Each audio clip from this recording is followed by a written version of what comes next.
Anong tinitingin-tingin mo dyan? Ano? Hindi mo ba ako tutulungan na ilagay yung mga gamit ko sa kabinet? Itong tandaan mo, Dayan, ha? Hindi ako nandito para sa'yo. Nandito ako kasi pinakaisapan ako ni Joseph. Bukod pa ron, huwag kang magpakakampante. Malalaman ko rin yung mga tinatago mong baho. Ay, wala po akong tinatago, Ma. Sa inyo o sa anak nyo. Siya nga po pala. Ako na pong bahala sa mga gamit nyo. Magpahinga na lamang po muna kayo. Ay, hindi. Huwag mo na lamang akong tulungan. Wala akong tiwala sa'yo at baka mawala pa yung mga gamit ko. Dala-dala ko pa naman yung mga mamahaling kong alahas. Sayang, baka nakawin mo lang at iprenda. Tapos, yung pera ipapadala mo dun sa mga hampas lupa mong kadugo sa antike. Ma, bakit niyo po iniisip yan? Hindi ko po yan magagawa sa inyo. Hindi natin alam. Baka nga nagpapaawa ka lang para pakasalan ka ng anak ko. Ano, modus nyo ba yon? Para mahututan ng pera si Joseph? Ha? Mahal ko po si Joseph, Ma. At wala akong intensyon na ganyan. Maniwala po kayo sa akin. Ito ang tandaan mo. Hanggat nandito ako, babantayan kita. Siya nga pala. Alam mo ba, napakakapal ng mukha mo. Yung anak ko nagpapakahirap sa barko, tapos ikaw dito para kang donya kung makaasta. Palagi na lang nakatunganga at naghihintay sa pera niya. Hindi ko po alam kung ano nagawa kong mali. Kung bakit kayo ganyan sa akin. Tinuring ko po kayo ni Papa Bobby na tunay kong mga magulang, pero bakit niyo po ako ginaganito, Ma? Wala naman akong ginagawang masama, Ay, sus! Huwag mo akong iyak-iyakan. Hindi mo ako makukuha dyan. At saka, ang galing mo talagang umakting, no? Halos lahat ng tao na pabilib at kumakampi na sa'yo. Pero ako, hinding-hindi mo ako mabibilog, Dayan. Taon 2015, Zamboanga. Hindi pa man nakakababa ng kanyang motor si Joseph, sinalubong na siya ng kanyang ina ng napakahigpit na yakap. Mangiyak-ngiyak pa ang matanda habang hinahaplos ang likuran ng kanyang anak. 3 taon din silang nangulila sa isa't isa dahil si Joseph ay isang seaman at nakabase sa labas ng bansa. Kaya naman, ganun na lang ang pananabik ni Luz sa kanyang anak. Teka, sandali lang, Ma. Baka naman malagutan na ako ng hininga sa higpit ng yakap nyo. Pagpasensyahan mo na ako, anak. Namimiss lang talaga kita. Ay, siya nga pala, nung isang araw ka pa pala nakauwi, bakit hindi mo man lang ako sinabihan? At saka, bakit hindi ka dumiretso dito sa bahay? Nako, yan talagang asawa mo, oo, masyadong bida-bida. Oh, bakit napunta na naman kay Dayan ang usapan, Ma? Wala siyang kasalanan kung bakit hindi ako dumiretso dito. At saka, may bahay naman kami. Bukod pa ron, ako talaga nakaisip na hindi sabihin sa inyo na nakauwi na ako para ma-surprise kayo. Ay, hindi. Dapat sa susunod magsabi ka para naman masundo ka namin ng papa mo sa airport. Hindi yun si Dayan lang ang babalitaan mo. Nako, pagpasensyahan mo na ako, ha? Pero umiinit talagang dugo ko sa asawa mong yan. Kahit kailan talaga, ang gusto lagi ka lang masolo. Manaman, huwag ka naman magsalita ng ganyan tungkol kay Dayan. Eh bakit hindi, ha? Mula nung ikasal kayo, lagi na lang yung gusto niyang nasusunod. Kung makaasta parang pagmamay-ari niya ang buhay mo. Alam mo ba, nagmumukha ka ng under dyan sa babaeng yan. Hindi ako under, Ma. Lahat ng desisyon ko galing sa akin. Hindi ako pinipilit ni Dayan at lalong-lalo na hindi niya ako sinusolo. Kaya huwag ka naman magsalita ng ganyan, Ma. Ay nako, oo na, pasensya na, nadala lamang ako. Sana naman matanggap mo na si Dayan, Ma. Oo, alam ko hindi mo siya gusto dahil hindi siya nakatapos ng pag-aaral, tsaka mahirap lang ang pamilya nila. Pero mabuting tao po yung asawa ko. Ay, o siya. Sige, mabuting tao na siya. Hindi na ako makikipagtalo pa. Tara na sa loob at baka lumamig na yung niluto ko. Ay, hala, Ma. Hindi na ako magtatagal. Balak ko lang sana na iabot ng mga pasalubong ko sa inyo. Oh, bakit na naman? Hay nako, ipinagdadamot ka na naman ni Dayan sa akin, oh. Hindi ako papayag. Basta hindi ka aalis, dito ka maghahapunan. Naintindihan mo? Oo na, sige na nga. Basta wag na lang po kayong mag-isip at magsalita ng ganyan sa asawa ko. Oo, hindi na. Basta wag niya lang paiinitin ang ulo ko. Halika na sa loob. Nauna nang naglakad ang babae papasok sa loob ng bahay, habang nakakuyom ang kanyang mga kamao. Sa pagkakataong yun, hindi niya mapigilan ang panggigigil sa asawa ng kanyang anak. Mula pa man noon ay hindi niya na talaga gusto ang babaeng napili ni Joseph dahil nga nagmula raw sa mahirap na pamilya at bukod pa ron wala raw yung pinag-aralan. Pero kahit ganun ay pinakasalan pa rin ito ng kanyang anak. Sa kabilang banda, paulit-ulit na sumusulyap sa labas ng bintana si Dayan at nagbabaka sakaling matanawan ang kanyang asawa. Maaga kasi yung umalis at ang sabi ay may iaabot lamang sa mga magulang nito at babalik din kaagad. Pero gabi na ay wala pa rin si Joseph. Ang problema pa ay malakas ang buhos ng ulan. Nung mga oras na yun, ang iniisip niya ay ang maputik na daanan. Tiyak na mahihirapan ang asawa niya sa pag-uwi. Hindi naman niya matawagan kung nasaan yun dahil naiwan ni Joseph ang kanyang cellphone dala ng pagmamadali. Mga 10:00 na ng gabi ay wala pa rin si Joseph. Kaya naisipan na lamang niyang tawagan ang ina ng kanyang asawa para tanungin kung nandoon pa ang lalaki. Hello po ma. Pasensya na kung tumawag ako ng ganitong oras. Pwede ko po bang malaman kung nandyan pa si Joseph? Oo, bakit? Nag-aalala lang po ako, lalo na't gabi na hindi pa siya umuwi. Ay sus, ang sabihin mo, pinagkakait mo na naman siya sa amin. Hindi naman po sa ganon, ma. Ano?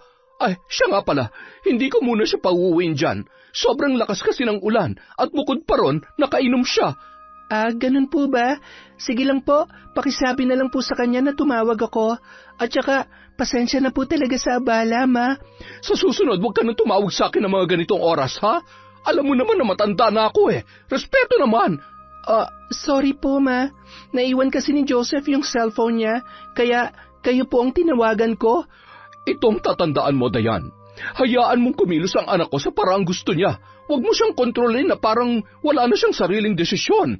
Hindi lahat ng ginagawa niya kailangan alam mo. May mga bagay na hindi mo na dapat pinakikialaman. Ano pong ibig niyong sabihin? Hindi ko po kinokontrol o pinakikialaman ng anak niyo. Tumawag lang talaga ako para alamin kung nandyan pa po ba siya sa inyo. Yun lang po yun, ma. Wala na po akong ibang intensyon. Basta, ayoko na kinakawawa mong anak ko. Yung tipong lagi na lang siyang sunod-sunuran sa'yo. Pasensya na po, ma, ha? Hindi ko talaga makuha kung anong ibig niyong sabihin. Wala naman akong ginagawang masama kay Joseph. At saka, hindi ko po dinidiktahan ng anak niyo sa kung anong dapat niyang gawin. Ay, bakit hindi mo sinabi sa amin na uuwi na pala siya? Dahil ba gusto mong solohin ang anak ko? Hoy, Dayan, huwag kang magmagaling. Bukod pa ron, kanina, pagkarating pa lang niya dito, gusto niya nang umuwi. Nagmamadali raw siya. Ano bang sinabi mo sa kanya, ha? Huwag mo sabihin tinatanggal mo na kami sa buhay niya. O di kaya pinagdadamot mo ba talaga sa amin ang anak ko, ha? Ma, bakit niyo po naiisip yan? Hindi ko po kayo maintindihan. Wala akong ginagawang masama at higit sa lahat, wala akong intensyon na ilayo sa inyo ang anak niyo. Babay na nga, umiinit lang ang dugo ko. Magsasalita pa sana si Dayan, kaya lamang ay pinatayan na siya ng tawag ng kanyang biyanan. Malalim ang buntong hininga niya nang mapatingin sa labas ng bintana. Patuloy pa rin ang pagbuhos ng malakas na ulan nung mga oras na yun, at kasabay pa noon ay ang pagtulo ng luha mula sa kanyang mga mata. Paulit-ulit sa pandinig niya kung paano siya pinagsalitaan ng masasakit ng kanyang biyanan. Hindi niya maintindihan kung bakit ganun na lang magsalita si Luz. Wala naman siyang ginagawang masama at hindi totoo ang mga ibinibintang nito sa kanya.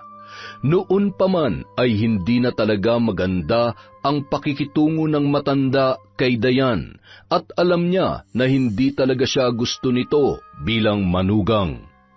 Inilapag na lamang ng babae ang cellphone sa ibabaw ng cabinet at dahan-dahang naglakad papunta sa kusina. Napatingin siya sa inihanda niyang pagkain sa lamesa para sana sa kanilang mag-asawa.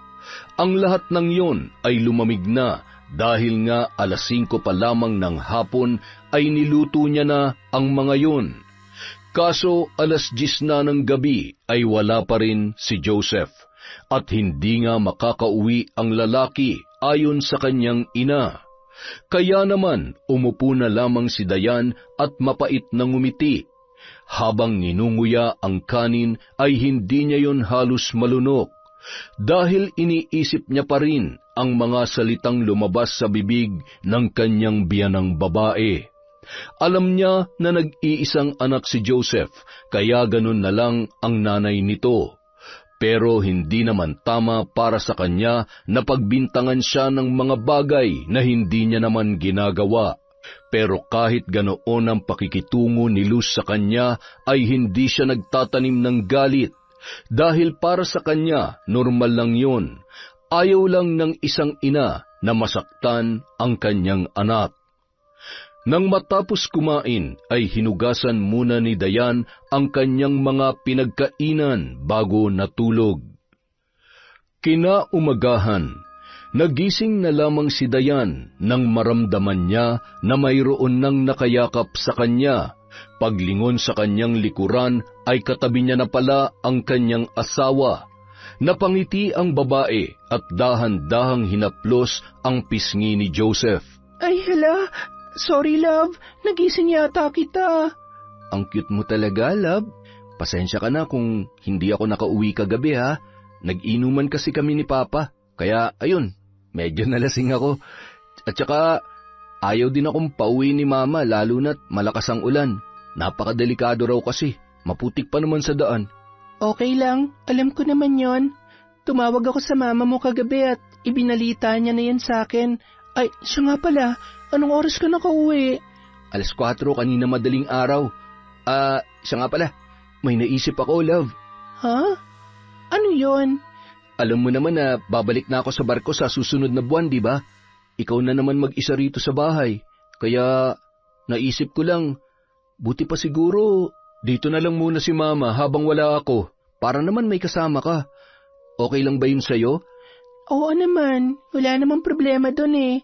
Pero ang tanong, ayos lang ba kay Mama? Hindi ko pa yan nasasabi sa kanya, pero sana pumayag siya. Sana nga, pero ang inaalala ko lang, magkakasundo kaya kami?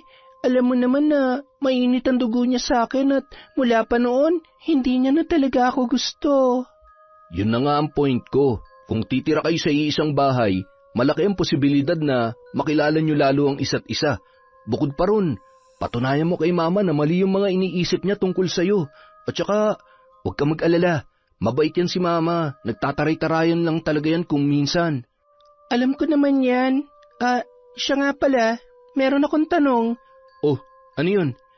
Babalik ka na naman sa barko tapos 3 taon na naman bago ka makauwi. Kailan na kaya tayo magkaka-baby? Ha? Gusto mo na pala ng souvenir? Anong souvenir ang pinagsasasabi mo dyan? Anak ba? Ay, teka, ano palang gusto mo? Babae o lalaki? Kasi ako, gusto ko lalaki. Kasi siya yung magiging tagapagtanggol ng mga kapatid niya. Ang advance mo naman mag-isip? Wala pa nga eh. Wala pa sa ngayon, pero ano, simulan na ba natin? May 1 buwan pa tayong magsasama. Malay mo, makabuo pa tayo ng kambal. Halika na. Anong halika na dyan? Ano ka ba? Magsasaing muna ako. Maaga pa naman eh. Dali na, kahit 1 round lang. Baliw ka talaga. Mamaya na, wala pa akong ligo eh. At saka, ang baho-baho ko pa oh. Sus, kahit hindi ka maligo ng 1 buwan, mabango ka pa rin sa akin. Nambola pa to para lang makascore? Pero mamaya na, okay? Magpahinga ka muna dyan at magsasaing pa ako, ha? Ay, kumbala. Tumatawang bumangon si Dayan at naglakad papunta sa kusina. Nagsaing siya at nagluto ng paboritong ulam ng kanyang asawa, kare-kare. Pagkatapos ay agad niya na yung inihanda sa lamesa. Tatawagin niya na sana si Joseph, pero hindi na pala kailangan dahil paglingon niya ay nasa likuran niya na yun. Pilyo siyang nginitian ni Joseph at sa pagkakataong yun, napataas na lamang ang kanyang kilay dahil alam niya na kung ano ang iniisip ng lalaki. Mamaya na nga, ang kulit ha. Sus, wala pa nga akong sinasabi. Ikaw talaga? Yang utak mo, ha? Ewan ko sa'yo. Ay, ang taray naman. Hindi kaya. O siya, sige na, umupo ka na, kakain na tayo. Siya nga pala, nagluto ako ng kare-kare. Diba paborito mo yan? Totoo? Salamat, ha. Naku, sakto, gutom na ako. Tumawa na lamang si Dayan sa naging reaksyon ni Joseph. Para kasi yung bata natakam sa pagkain. Sa pagkakataong yon, hindi niya mapigilang malungkot, lalo na't 1 buwan na lang silang magkakasama at babalik na sa barko ang kanyang asawa. Pero pilit na isinasantabi ni Dayan ang isiping yon at kumain na lamang. Pagkatapos noon ay sinimulan na nga nila ang pagbuo ng bata, nanigurado na baka mabuo kaagad. Bukod pa ron, nanabik din ang mag-asawa sa isa't isa, lalo na't 3 taon silang nagkalayo. Ganoon ang paulit-ulit na nangyari ng mga sumunod na araw, nagbabaka sakali na mabiyayaan sila ng anak. Palagi naman yung ipinagdarasal ni Joseph para rin hindi na mag-isa at malungkot ang kanyang asawa sa tuwing siya ay nasa barko. Sa kabilang banda, habang abala sa pagwawali-silus ng kanilang bakuran ay hindi niya namalayan na nasa likuran niya na pala ang asawa na si Bobby. Nang magsalita ang matanda, ay agad siyang napatalon at pinaghahampas sa sobrang galit ang kanyang asawa. Diyos ko naman, Bobby, ginulat mo naman ako. Mamamatay ako sa iyo niyan eh. Pasensya ka na. Ano bang iniisip mo't hindi mo man lang ako napansin? Ay nako, yung anak mo ang iniisip ko. Mag-1 buwan na pero 1 beses palang bumisita rito sa atin. Yan talagang Dayan na yan, oo. Malamang sinusulsulan niya si Joseph na huwag tayong puntahan dito. Luz naman. Huwag mong pag-isipan ng ganyan na manugang mo. At saka, baka busy lang talaga yung anak mo, kaya hindi nakakabisita rito. Bukod pa ron, hayaan mo magkaroon ng oras yung mag-asawa. Ang hindi ko lang talaga gusto, mula nung maipakasal yung anak mo sa babaeng yon, naitsapwera na ako. Ano naitsapwera? Hindi ka naman tinanggalan ng karapatan bilang ina ni Joseph, ah. At saka, ikaw lamang ang nag-iisip niyan. Hindi, duda talaga ako. Ginayuman niya ang anak natin. Tingnan mo nga, ano ba nagustuhan ni Joseph sa kanya? Hindi naman niyang kagandahan at ang itim pa. Tapos, kapag tumawag kita lahat ng gilagid, para pang hindi marunong magsuklay. Tapos, parang hindi naliligo yung babaeng yun eh. Teka muna, hindi na tama yung panlalait na ginagawa mo dun sa bata, Luz. Ano bang pinagsasasabi mo? Ang tanda na niyang si Dayan.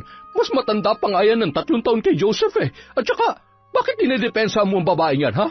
Dapat kumampi ka sa akin. Bukod pa ron, ayaw kong makitang dihado yung anak natin sa kanya, no? Luz, walang ginagawa masama si Dayan sa anak natin. Bakit ba ang hirap para sa'yo natanggapin siya, ha? Sa napapansin ko, mabait naman yung batang yon. Ikaw lang talagang kung ano-anong iniisip eh. Itong tatandaan mo, siya yung pinili ni Joseph na makakasama habang buhay. Kaya suportahan na lang natin ang anak natin. Kitang-kita mo naman na mahal nila ang isa't isa. Basta, hindi ko gusto ang babaeng yan. Kahit ano pang sabihin mo, hindi ko siya matatanggap bilang manugang. Wala ka na magagawa kasi sila ng anak mo nagsasama, hindi kayo. Ay nako, ewan ko ba naman sa yung babae ka, oo. Pailing-iling na lamang na umalis si Bobby. Dahil sa pagkakataong yon ay alam niyang hindi siya mananalo sa kanyang asawa. Opinyon pa rin nito ang mananaig. Naiintindihan niya naman ang pinaghuhugutan ni Luz. Ayaw lang nitong masaktan si Joseph, ang kanilang nag-iisang anak. Pero ang hindi lang nagustuhan ng matanda ay kung paano pag-isipan ng masama ng kanyang asawa ang kanilang manugang. 4 na taon na rin mula nung magpakasal ang kanilang anak, pero hanggang ngayon ay hindi pa rin tanggap ng kanyang asawa ang babaeng napiling pakasalan ni Joseph. Hindi pa man nakakalayo si Bobby ay bumalik siya ulit nang makita ang motor ni Joseph na paparating. Si Luz naman ay agad na binitawan ang walis at nagmamadaling sinalubong ang kanilang anak. Ang tagal mo namang hindi bumalik dito. Mag-1 buwan na. Pasensya na ho, Ma. Nabisi lang. Ay, siya nga pala. Ulam po, luto po yan ni Dayan. Ay naku, nag-abala pa siya. Pakisabi na lang na salamat dito ha. Sige, maiwan ko na muna kayo. Ipapasok ko lang to sa loob. Sige po, Pa. Ma, kaya po pala ako pumunta rito para sana makiusap sa inyo. Oh, ano yun? Tungkol saan ba? Gusto ko sanang makiusap sa inyo na kung pwede, sa amin muna kayo tumira. Sa susunod na linggo na kasi ang balik ko sa trabaho, Ma. Kaya sana ayos lang sa inyo na samahan niyo muna si Dayan sa bahay habang wala ako. Ano? Ayoko nga. Ayokong tumira kasama siya sa iisang bubong, no? At alam mo naman na hindi ko gusto yung asawa mo, di ba? Kaya wag mo na akong pakiusapan pa kasi hindi mo ako mapipilit.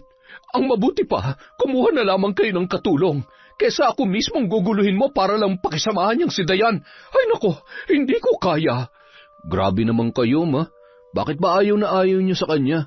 Wala naman siyang ginagawa masama sa inyo, ah. Mabait po ang asawa ko't nagmamahalan po kami. Kaya sana naman, tanggapin niyo na siya bilang manugang niyo.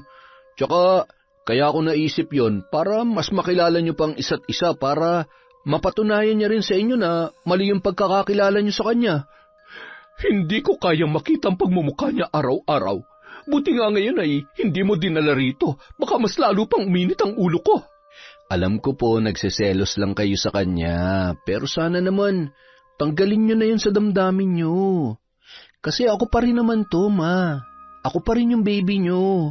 Ano nagseselos? Ako? Sa kanya? Hindi no? Bakit naman ako magseselos sa babaeng yun? Sino ba siya? Nandidiri ako sa pinagsasasabi mo. O siya, sige na. Hindi na kayo nagseselos. Pero sana naman, Ma, pagbigyan niyo na ako. Please? O sige na nga, pumapayag na ako. Pero hindi para sa kanya ha, kundi para sa'yo. Okay lang din to para naman mabantayan ko yung asawa mo. Baka magloko pa yan eh. Wala pa naman akong tiwala dyan. Ay, nako. Maraming salamat po, Diyos ko. Napapayag ni Joseph ang ina na samahan si Dayan habang siya ay wala. Sa pagkakataong yun, iniisip ni Luz kung paano niya pakikisamahan ang kanyang manugang. Bukod pa ron, hindi bukal sa loob niya ang pagpayag, lalo na't ayaw niya talaga ang babaeng yun. Sa kabilang banda, abala sa pagtutupi ng mga damit ng asawa si Dayan, inilalagay niya yon sa loob ng maleta bilang paghahanda sa nalalapit na pag-alis ng lalaki. Napabuntong hininga na lamang siya at tiningala ang nakasabit na wedding picture nila sa dingding. Kasabay noon ang pagbalik ng mga ala-ala ng kahapon, ang tungkol sa kung paano binago ng asawa ang kanyang buhay. Noon, nakatira lamang siya sa maliit na barong-barong sa Antique kasama ang kanyang lola Tasing na isang manggagamot at kilala rin na may kasanayan sa pambabarang. Doon sila nakakakuha ng pera na ginagamit nila sa pang-araw-araw. Nagpapasalamat na lamang siya dahil maraming kliyente ang kanyang lola. May iba na nagpapagamot lang o di kaya ay nagpapahilot. Pero karamihan na pumupunta sa kanila ay mga kababaihan na pinagtaksilan ng kanilang mga asawa at ang nais ay makaganti. Kaya nagpapatulong sila sa matanda para parusahan ang mga babaeng nang aagaw ng asawa ng iba. Gayunpaman, dahil sa katandaan ay namatay na ang lola ni Dayan at naiwan na siyang mag-isa. Ang naisip na lamang niya ng mga panahong yon ay magtinda ng gulay sa palengke para kumita at mabuhay. Hanggang sa isang araw, nagkita sila ni Joseph at mula noon ay nagbago na ang kanyang buhay. Dinala siya ng lalaki sa Zamboanga, ipinakilala sa mga magulang at pinakasalan. Napahinto sa malalim na pag-iisip si Dayan nang marinig niya ang motor ng kanyang asawa na kakahinto lamang. Agad siyang lumabas at nakangiting sinalubong ang lalaki. Ano? Kamusta ang lakad mo? Pumayag ba si Mama na dito na tumira? Yun nga, muntik nang hindi pumayag. Buti na lang, nakuha ko sa pakiusap. Mabuti naman kung ganon. Siya nga pala, naihanda ko na yung mga gamit na dadalhin mo pabalik sa barko. Grabe naman, handang-handa na. Gusto mo na yata talaga akong umalis eh. Nagsasawa ka na siguro sa pagmumukha ko, no? Hindi Kung ako lang masusunod, ilalak kita dito sa loob para hindi ka na makaalis. At saka, kahit kailan hindi ako magsasawa sa pagmumukha mo, no? Ang sarap kaya sa feeling na pagising ko sa umaga, yung mukha mong nakikita ko.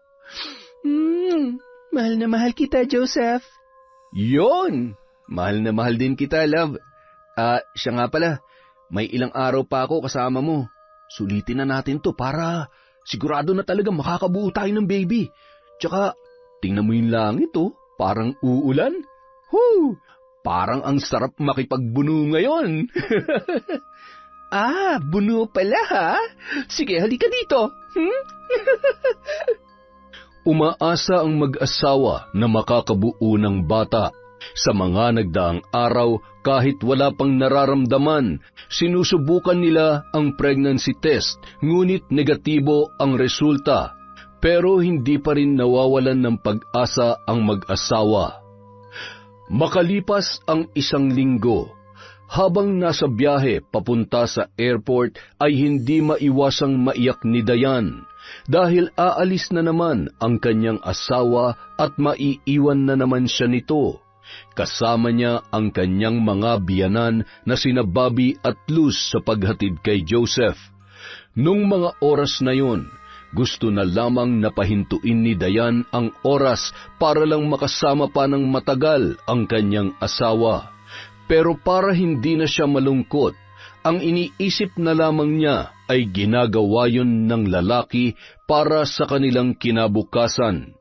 Lingid naman sa kaalaman ni Dayan, ilang beses na siyang iniirapan ni Luz. Sa kaloob-looban kasi ng matanda ay hindi niya gusto ang pagdikit-dikit nito sa kanyang anak at naiinis din siya dahil sa manugang lamang niya nakafocus ang atensyon ni Joseph. Nung mga oras na yun ay gusto niyang hablutin ang babae at ingudngud sa kalsada. Hindi niya kasi mapigilan na makaramdam ng selos. Iniisip niya na initsipwera na lamang siya ng kanyang anak. Kasi nga ay meron na itong Dayan. Nang maihatid na nila sa airport ang lalaki, ay umuwi na rin sila kaagad. Maraming dalang gamit si Luz dahil pumayag siya sa pakiusap ng kanyang anak na samahan ang kanyang manugang para hindi ito mapag-isa sa kanilang bahay. Naipasok ko na mga gamit mo ron sa loob. Ikaw nang bahala mag-ayos nun sa cabinet, ha? Ako naman ay uuwi na. At saka, Luz, huwag mong pagmalupitan yung manugang mo, ha? Alam kong hindi mo siya gusto, pero sana naman ay magkasundo na kayo. Tingnan natin. Huwag lang niyang painitin ang ulo ko. Naku, makikita niyang hinahanap niya. At saka, may paiyak-iyak pa siya nalalaman kanina. Ang kapal naman ng muka. Halatang-halata naman na gusto niya rin umalis ang anak natin para makapagsaya siya rito ng mag-isa. Ay, nako. Ewan ko ba sa'yo, Luz? Hindi ko na alam kung anong sasabihin para lang matanggap mo yung manugang mo. Tingnan mo naman, ang bait-bait at napaka-responsableng asawa niyang si Dayan. Tapos pag-iisipan mo ng ganyan? Bakit pa palagi niyo na lang siyang kinakampihan, ha? Itong tatandaan mo, Bobby, patutunayan ko sa inyo na may baho at kuluring itinatago ang babaeng yan. Ay, nako, uuwi na ako. Tumawag ka na lang kung may kailangan kayo rito. Napabuntong hininga na lamang na umalis si Bobby at iniwan si Luz na masama ang titig sa manugang na nakaupo sa may sala. Nung mga oras na yun, iniisip ni Dayan kung paano pakikisamahan ang kanyang biyanan na makakasama niya ng 3 taon. Habang nakatitig sa kisame ay nararamdaman niya ang presensya ng matanda sa kanyang likuran. Anong tinitingin-tingin mo dyan? Ano? Hindi mo ba ako tutulungan na ilagay ang mga gamit ko sa kabinet? Itong tandaan mo, Dayan, ha? Hindi ako nandito para sa'yo. Nandito ako kasi pinakiusapan ako ni Joseph. Bukod pa ron, huwag kang magpakakampante. Malalaman ko rin yung mga tinatago mong baho. Ay, wala po akong tinatago, Ma. Sa inyo o sa anak nyo? Siya nga po pala. Ako na pong bahala sa mga gamit nyo. Magpahinga na lamang po muna kayo. Ay, hindi. Huwag mo na lamang akong tulungan. Wala akong tiwala sa'yo at baka mawala pa yung mga gamit ko. Dala-dala ko pa naman yung mga mamahalin kong alahas. Sayang, baka nakawin mo lang at iprenda. Tapos, yung pera ipapadala mo dun sa mga hampas lupa mong kadugo sa antike. Ma, bakit niyo po iniisip yan? Hindi ko po yan magagawa sa inyo. Hindi natin alam. Baka nga nagpapaawa ka lang para pakasalan ka ng anak ko. Ano, modus nyo ba yon? Para mahututan ng pera si Joseph? Ha? Mahal ko po si Joseph, Ma. At wala akong intensyon na ganyan. Maniwala po kayo sa akin. Ito ang tandaan mo. Hanggat nandito ako, babantayan kita. Siya nga pala. Alam mo ba, napakakapal ng mukha mo. Yung anak ko nagpapakahirap sa barko, tapos ikaw dito para kang donya kung makaasta. Palagi na lang nakatunganga at naghihintay sa pera niya. Hindi ko po alam kung ano nagawa kong mali. Kung bakit kayo ganyan sa akin. Tinuring ko po kayo ni Papa Bobby na tunay kong mga magulang, pero bakit niyo po ako ginaganito, Ma? Wala naman akong ginagawa masama, Ay, sus! Huwag mo akong iyak-iyakan. Hindi mo ako makukuha dyan. At saka, ang galing mo talagang umakting, no? Halos lahat ng tao na pabilib at kumakampi na sa'yo. Pero ako, hinding-hindi mo ako mabibilog na yan. Pasensya na, Ma. Maiwan ko po muna kayo. Ano, nasasaktan ka? Kasi totoo, di ba? Magpapahangin po muna ako, medyo masakit lang ho yung ulo ko sa biyahe. Grabing palusot yan, ha? Pero sige, ay siya nga pala. Baka kung ano-anong sabihin mo kay Joseph, ha? Nako, madadagdagan talaga ang award mo. Bida-bida, sumbungera, hututera, at ano pa ba? O siya, sige na, magpahinga ka na.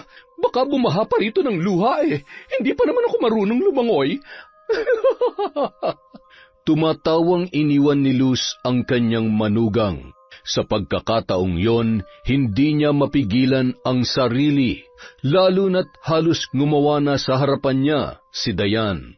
Hindi niya na talaga mapigilan ang kanyang nararamdaman dahil nung mga oras na yon, nangingibabaw na ang inggit at selos niya rito. Naiinggit siya dahil kay Dayan napupunta ang allotment ni Joseph at nagseselos dahil sa babae nakatutok ang atensyon ng nag-iisa niyang anak.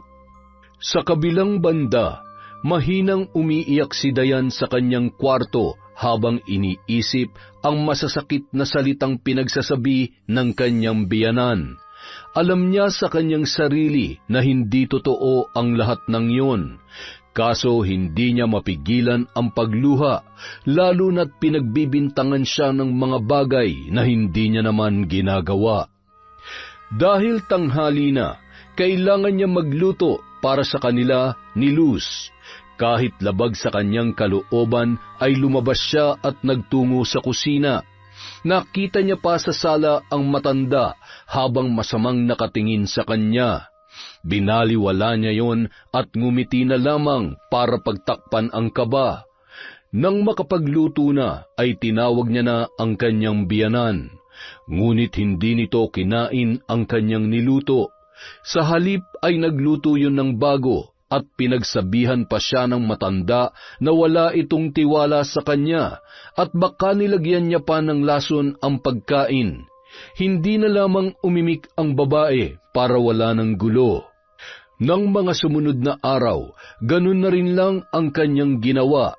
Pinalaki kasi siya ng lola niya na may disiplina at may respeto sa mga matatanda. Kaya naman, hanggat maaari ay ayaw niyang makapagsalita ng masasakit sa kanyang biyanan. Bukod pa ron, kahit malayo ang loob nito sa kanya, ay mahal niya pa rin yun dahil kay Joseph. Isang araw, habang nagbibihis si Dayan ay agad na pumasok sa kanyang kwarto si Luz at masama siyang tinitigan nito. Ano po yon, Ma? Bihis na bihis ka. Saan ka pupunta? Ubos na po kasi yung stocks natin dito sa bahay, kaya naisip ko pong mag-grocery ngayon. Hoy, Dayan, hindi mo ako maloloko. Ano, makikipagkita ka ba sa lalaki mo? Porket wala rito ang asawa mo nakikipaglandian ka na? Ma, Mag-grocery lang po ako. Sana naman hindi kayo nag-iisip ng kung ano-ano. At saka, pasensya na po pero hindi ko po kayo papatulan. Ay, sus! Huwag kang magpaka-plastic. Ilabas mo yung tunay mong kulay. Ano, natatakot ka? Akala ko ba hindi takot sa away ang mga squatter? Ayaw ko po ng gulo, Ma. Kung wala kayong tiwala sa akin, pwede naman kayong sumama para mabantayan niyo ako. Yun po ay kung gusto niyo. Aba, sasama talaga ako. Baka kung saan-saan mo pagastusin yung pera na pinapadala ng anak ko. Ay, siya nga pala. Sa susunod na padala ni Joseph, ibigay mo sa akin, ha? Para ako may kontrol sa pera at magastos ng tama. Kasi kahit saan tingnan, hindi ka mapagkakatiwalaan. Ay, kung yun po ang ikakapanatag ng isip niyo, sige po. Magbihis na po kayo at hihintayin ko na lamang po kayo sa labas. Hep, hep, hep. Teka, yan lang bang isusuot mo? Opo, bakit po? T-shirt lang po to at shorts. Hindi, palitan mo yan ng jacket at pajama. Ano, balak mo bang ibalandra sa labas yung paa mo? Akala mo naman napakaputi ang itim-itim naman. Irarampa mo pa talaga, para saan? Para akitin ang mga kalalakihan? Mahiya ka naman, may asawa ka na. Ma, shorts lang po to. Huwag niyo pong gawing big deal. At kung ano-ano na lang yung lumalabas sa bibig niyo, puro naman walang katotohanan. Aba, sumasagot ka na sa akin, ha? Makakarating to kay Joseph at ipapaalam ko rin sa kanya na nakikipaglandian ka sa labas. Nakikipaglandian sa labas? Nandito pa tayo sa loob ng bahay, Ma. Sige na po, magpapalit na ako kung yun ang gusto nyo. Yan, ganyan nga. Ayoko yung sinusuway ako. Matapos sabihin yon ng matanda, iniwan niya na ang babae. Napaupo na lamang sa kama si Dayan at malalim na napabuntong hininga. Isang buwan na ganoon ang pakikitungo sa kanya ng kanyang biyanan. Nag-aalala siya kung makakayanan niya bang pakisamahan ang matanda sa loob ng 3 taon. Pagkatapos niya magpalit ng damit ay lumabas na siya ng kwarto. Nadatnan niya ang kanyang biyanan sa sala na masama ang titig sa kanya. Sinabihan niya na lang ito na sila ay aalis na. Mabuti na lamang at tahimik lang si Luz kaya medyo nakampante si Dayan. Habang naghihintay sila ng masasakyan ay nakita sila ni William, isang tricycle driver na suki ng babae. Ay, Dayan, saan kayo pupunta? Mag-grocery? Siya nga pala, napaayos mo na yung tricycle mo? Oo, nung 1 linggo pa. Dali na, sumakay na kayo. Ayos na ba talaga yan? Nako, baka matumba tayo ulit niyan tulad na nangyari nung last na sakay ko. Hindi, sisiguruhin kong hindi na tayo matutumba ulit. At saka, ang laki ng bayad ko pampaayos, kaya sana okay na talaga to. Ano, magkukwentuhan na lang ba kayo dyan? Ay, hello po, tita. Sorry po. Pasensya na, iho. Hindi kita kaano-ano, kaya huwag mo akong tatawagin tita. Ay, ganun po ba? Sorry na po, madam. Ang taray naman. Anong sabi mo? Ay, wala po. Sabi ko, ang ganda nyo, gaya ng anak nyo si Dayan. William, hindi niya ako anak. Ang anak niya ay si Joseph, yung asawa ko. Okay. Pasensya na, ha? Hindi na lamang umimik pa si Dayan, kasi sa pagkakataong yon, ang muka ng kanyang biyanan ay halos hindi na maipinta. Tahimik lang sila sa biyahe hanggang sa makarating sa isang grocery store. Sa pamimili ng mga bilihin ay ang matanda ang nasusunod at minsan naman ay sinisigawan nito si Dayan dahil nga hindi niya gusto ang mga kinukuhang brand. Pilit na lamang siyang ngumingiti kahit na sa kaloob-looban niya ay sobrang napapahiya siya sa ginagawa ni Luz, lalo na't marami pa namang tao ang nakakarinig doon. Nanahimik na lamang si Dayan at baka kung ano pa ang masabi ng matanda, sunod-sunuran na lamang siya dito hanggang sa sila ay makauwi. Pagdating sa bahay, nagulat na lamang si Dayan nang ibinagsak ng biyanan ang mga ipinamili at bigla na lang siya nitong dinuro-duro. Bakit, Ma? Ano po bang problema? Ikaw ang problema ko. Ano yon, ha? Sinong William na yon? Lalaki mo yon, oh. Huwag kang magmaang-maangan. Napakalandi mo talaga. Anong lalaking pinagsasasabi niyo, Ma? Suki lang po namin yun na tricycle driver. Yun lang. May pasabi-sabi pa siyang, ang ganda niyo po kagaya ng anak niyong si Dayan. Kitang-kita naman na may something kayo noon. Ano, gano'n nakatagal ang relasyon niyo ng lalaking yon? Nakakahiya ka? Sa tricycle driver pa talaga? Wala yung binatbat sa anak kong Seaman? Itong tandaan mo, Dayan, makakarating to kay Joseph. Pwede ba wag niyo akong siraan sa asawa ko? Kahit kailan hindi ko magagawang lokohin si Joseph. Huwag mo akong sinasagot-sagot. Napakasinungaling mong babae ka. Matapos ang usaping yon ay iniwan na lamang ni Luz si Dayan. Napaupo na lamang ang babae at umiyak. Dahan-dahan niyang pinulot ang nagkalat na pinamili. Pagkatapos ay nagmukmuk sa kwarto. Gustuhin man niyang isumbong sa asawa ang pinaggagawa ng ina nito, ay ayaw niya na lamang yung mamroblema. Baka mas lalo pang gumulo at ayaw niya rin na mahirapan pa si Joseph. Alam niyang pagod na ang kanyang asawa sa trabaho, kaya hindi niya na yon dadagdagan pa. Kinagabihan, prenteng nakaupo sa sofa si Luz habang hawak-hawak ang cellphone sa kaliwang kamay. Tinatawagan ang anak at ibinalita ang mga pinaggagawa ni Dayan. O ma, kumusta kayo dyan? Napatawag ka? Ayos lang naman ako rito. Pero itong asawa mo, hindi. Po, ano po nangyari kay Dayan? Wala namang masamang nangyari sa kanya, pero kailangan mo malaman na nagloloko tong asawa mo dito. Duda ko, kabit niya yung tricycle driver na yon. Alam mo ba, wala na silang hiya-hiya. Sa harap ko pa naglandian yung dalawa. Ayan ka na naman, May. Gumagawa ka na naman ng kwento eh. Hindi yan magagawa ni Dayan, kilala ko siya.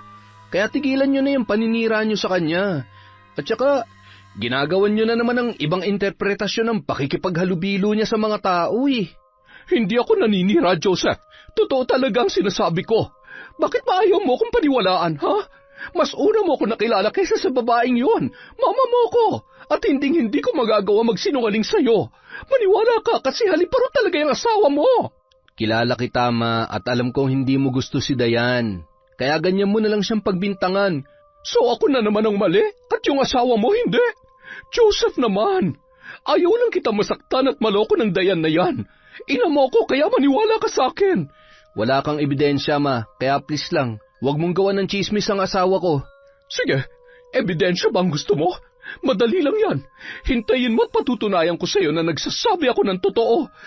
Ay, kayong bahala. Ay, siya nga pala. Ibababa ko na tong tawag, Ma, ha? May ginagawa ako. Ay, sige lang. Mag-iingat ka riyan. Mahal na mahal kita, anak, ha?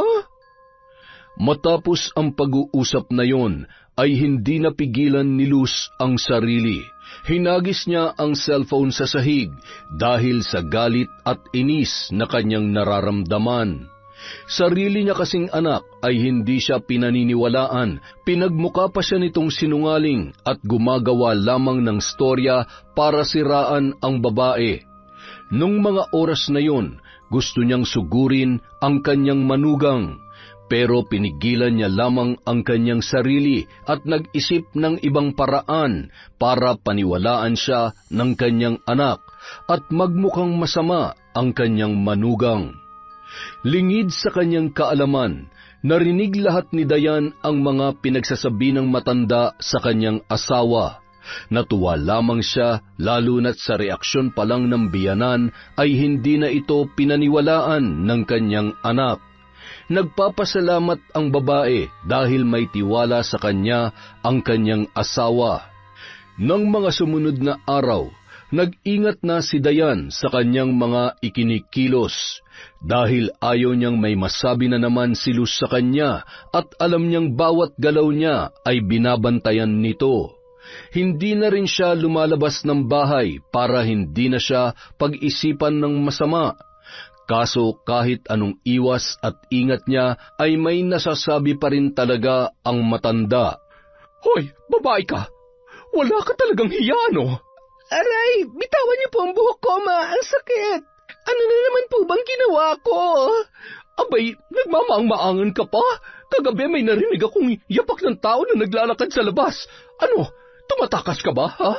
Para lang makipagkita dyan sa lalaki mo? Grabe ka naman, Dayan. Sobrang katinaba, ha? Anong tumatakas? Buong gabi nasa kwarto lang po ako. Ilang linggo na rin akong hindi lumalabas. At saka, anong lalaki? Wala akong lalaki, Ma. Huwag ka nga magsinungaling, hayop ka. Matagal na ako nagtitimpi sa'yo. Alam mo bang pinagmumukha mo kung masama sa anak ko? Wala akong sinabi kay Joseph. Tungkol lang sa mga nangyari rito, Ma. Kaya, anong pinagsasasabi niyong pinagmumukha ko kayong masama?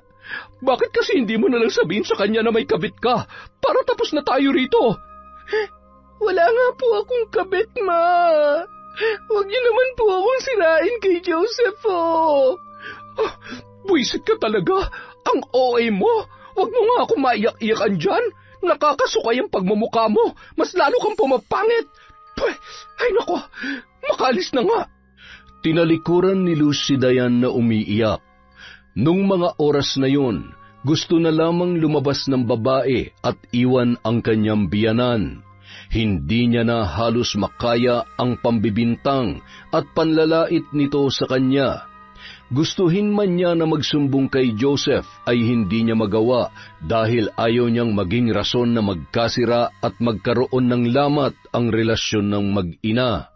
Sa tuwing nalulungkot at pakiramdam niya ay aping-api na siya, kinakausap niya na lamang ang wedding picture nilang mag-asawa.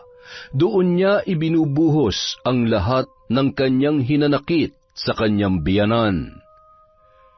Samantala, habang nakaupo sa may teres si Luz, may iniisip siyang ideya kung paano makakakuha ng ebidensya at mapatunayan sa anak na nagsasabi siya ng totoo.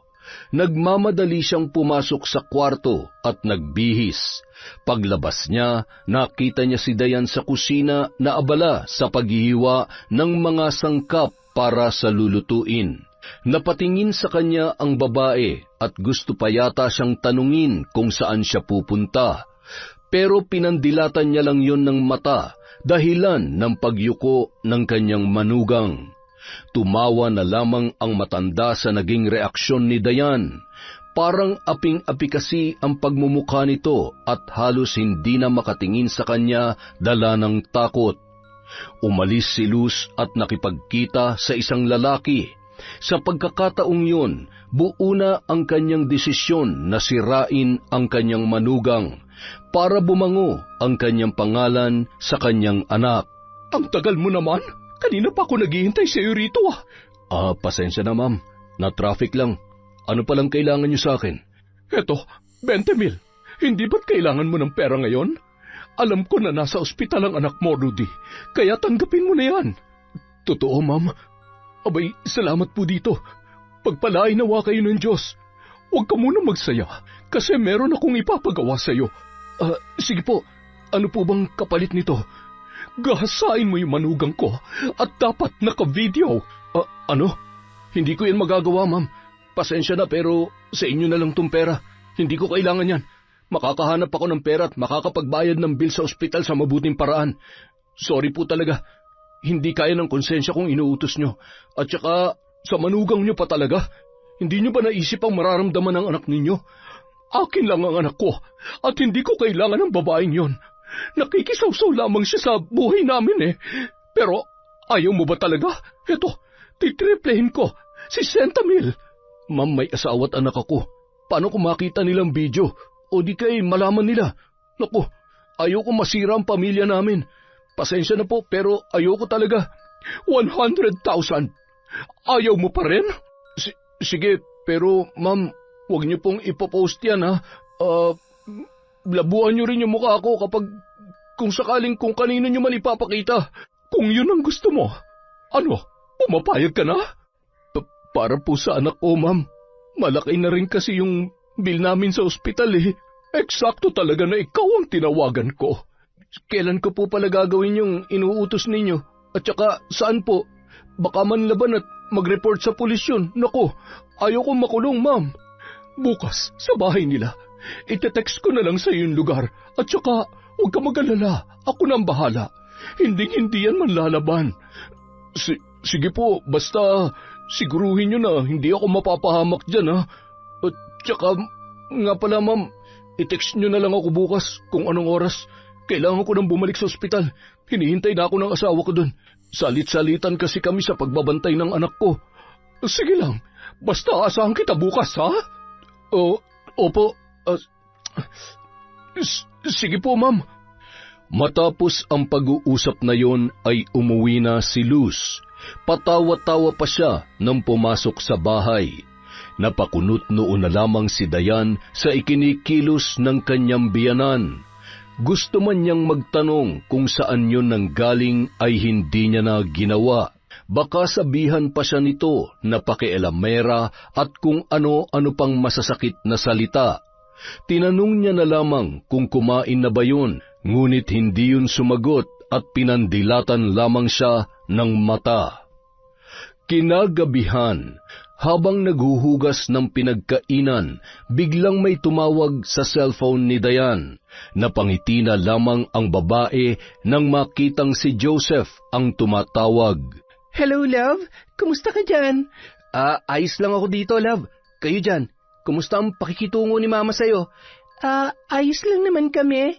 Sa totoo nga, nagkasundo at nagkamabutihan na kami ng mama mo, kaya huwag ka na mag-alala at huwag mo na kaming isipin. Ang alalahanin mo ang sarili mo. Mag-iingat ka lagi dyan, ha? Mahal na mahal kita. Ang tamis, Mahal na mahal din kita, love. Sigurado ka bang nagkaayos na kayo ni Mama? Sabihin mo lang sa akin kung may problema at kung pinagsasalitaan ka na naman niya ng masasakit. Oo nga, okay na kami. Kaya huwag ka na mag-alala. Sige. Ay, siya nga pala. Kumusta? Wala ba nabuo? Nabuong ano? Yung souvenir ko sa'yo. Souvenir ka dyan? Hindi ko pa alam eh. Hindi pa ako nakakabili ng pregnancy test, pero hula ko, parang meron na. Kasi minsan naduduwal ako eh. Palagi rin akong inaantok at saka hindi pa ako tinadatnan. Talaga? Woohoo! Baka buntis ka na nga. Naku, excited na ako magka-baby. Lord, sana bigyan niyo na kami ng anak. Sana nga. Excited na rin ako eh. Bumili ka ng PT pag nakalabas ka para malaman na natin.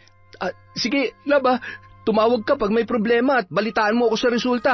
Bye muna, love. I love you. Sige lang, love. Mag-ingat ka dyan. I love you too. Ibinabana ni Dayan ang tawag at napangiti. Nang mga oras na yon, parang naibsan ang bigat na kanyang dinadala. Marinig lang ang boses ng asawa ay masaya na siya at kontento. Kinabukasan, maagang gumising si Luz at nagluto.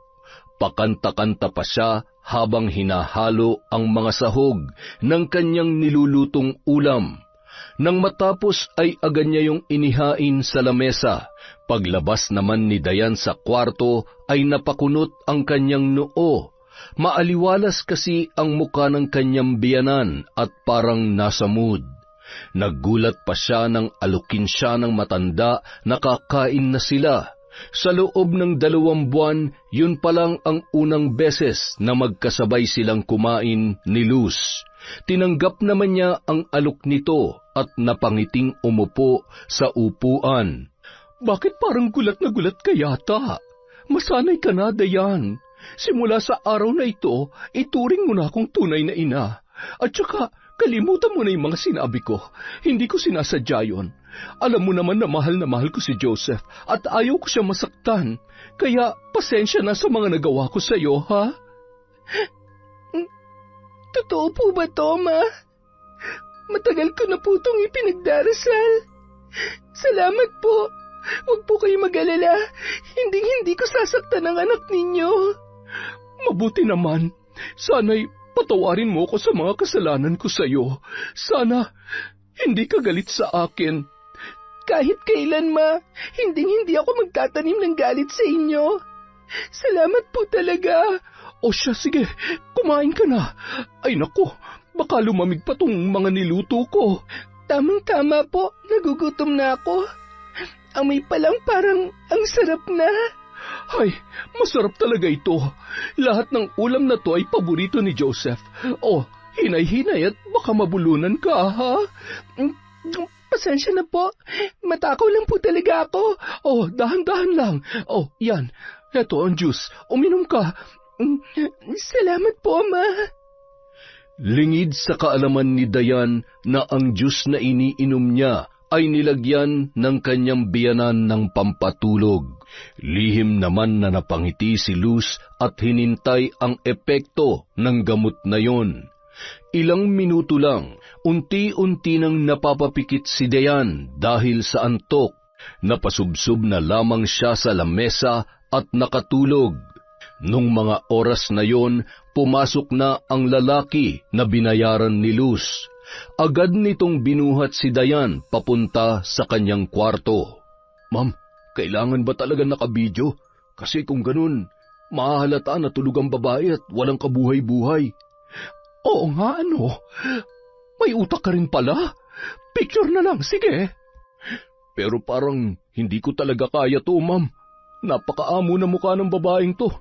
Ngayon pa lang nakukonsensya na ako. Gagawin mo ba o hindi? Bayad ka na, Rudy. Kaya hindi ka na pwedeng tumanggi. Gagawin ko po, pero sino pong kukuha ng picture? Ikaw na. Basta, siguraduhin mong malinaw yung kuha at kitang-kita yung mukha niya. Oh, etong cellphone ko. Gamitin mo. Kayo, saan po kayo? Sa labas. Alangan naman panoorin ko kayo.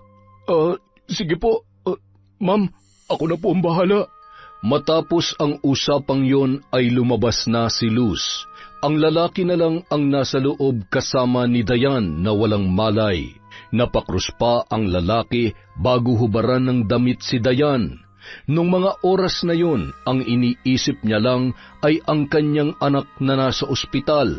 Hindi niya kayang galawin o halayin ang babae gaya ng utos ng matanda sa kanya. Sa halip, kumuha lang siya ng mga litrato na parang totoong may nangyari sa kanila. Ilang minuto lang ay binihisan niya na si Dayan at lumabas siya sa kwarto. Agad niyang iniabot kay Luz ang cellphone. Pagkatapos ay nagmamadaling umalis. Hindi niya man lamang tiningnan ulit ang mga nakuha niyang picture. Makalipas ang 3 oras, nagising na si Dayan at nagtataka kung ano ang nangyari. Tinanong niya na lamang ang kanyang biyanan na nakaupo sa kama, at sa pagkakataong yon ay alalang-alala ang muka ng matanda. Ma, ano pong nangyari? Bigla ka na lamang nawalan ng malay kanina. Nag-alala nga ako pero buti gising ka na. Ano, kamusta ang pakiramdam mo? Okay naman po. Huwag po kayo mag-alala. Siya nga po pala. Paano po ako napunta dito sa kwarto? Binuhat kita. Ay hindi, nung kapitbahay natin. Tumawag kasi ako agad ng tulong. Ganun po ba? Marami pong salamat, Mama, ha? Siya, sige. Magpahinga ka na muna dyan. Doon lang muna ako sa kwarto ko. Tawagin mo na lamang ako kapag may kailangan ka. Opo, Mama. Salamat po talaga. Nang makalabas ay napatampal sa noo ang matanda dahil muntik na siyang hindi makasagot sa tanong ng kanyang manugang. Sa pagkakataong yun, nang makapasok sa kwarto ay agad niyang tiningnan ang mga kuhang litrato. Kitang-kita roon ang muka ng lalaki na kanyang binayaran at ni Dayan na hindi halatang walang malay.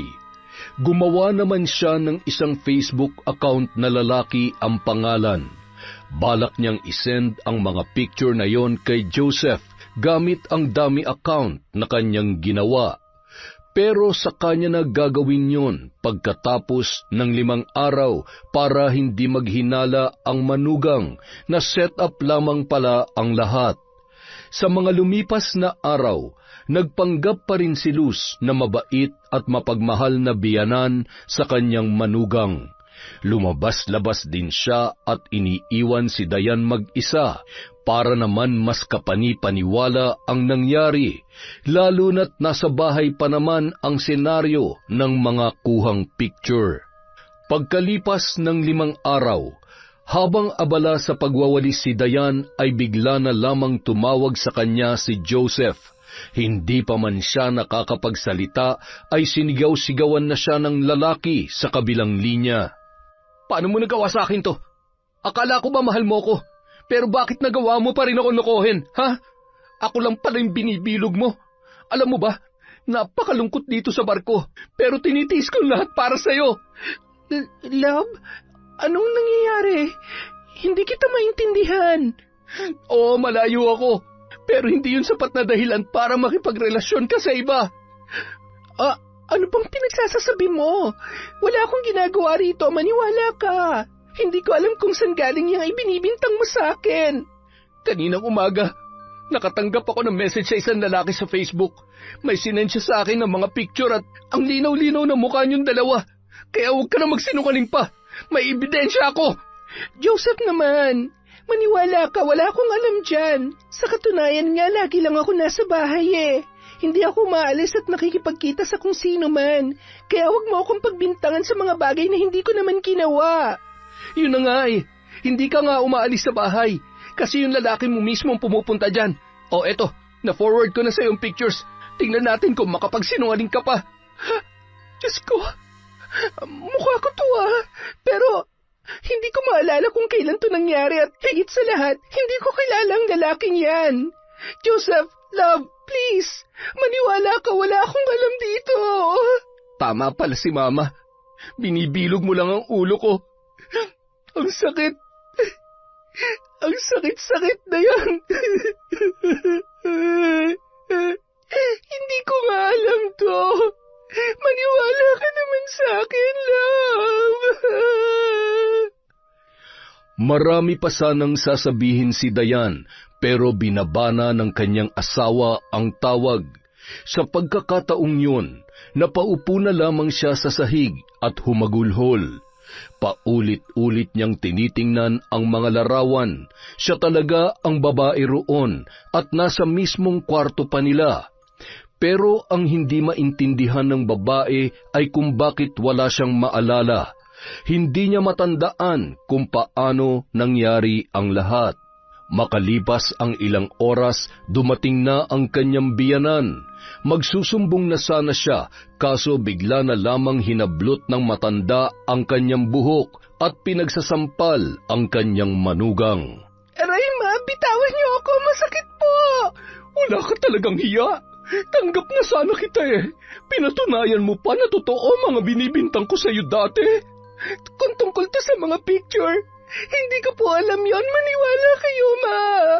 Nakakahiya ka. Dito niyo pa talaga ginagawa ang kalaswaan niyo ng lalaking yon.